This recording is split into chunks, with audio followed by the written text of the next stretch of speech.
Ay, baliktad. Syunga. Diba? So, instant na nakamask kayo, tapos hindi din kayo masyadong mauusukan. Kasi, cover na cover. Actually, pwede nyo pa nga itong hilahin eh. O, parang ganyan. Kung gusto nyo nakapit na hapit sa mukha nyo, depende na naman yan sa inyo. Pero at least ganyan tsura niya, diba? Or kung gusto nyo, nakaganyan lang, diba? Or, ayan, perfect! So, ayan, ito, naghanap kasi ako ng perfect na pwede kong gamitin na balaklava sana para kapag kami ay nagmumotor, pero nakita ko to. So, ito kasi ay instant na parang meron ka ng balaklava, tapos at the same time, meron ka pang yung pinaka-hood, tsaka mask. Ang cute! Hala, gusto ko to. So, halimbawa, ito.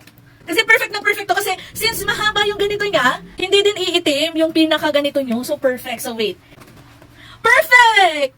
Hala, ang galing! Parang...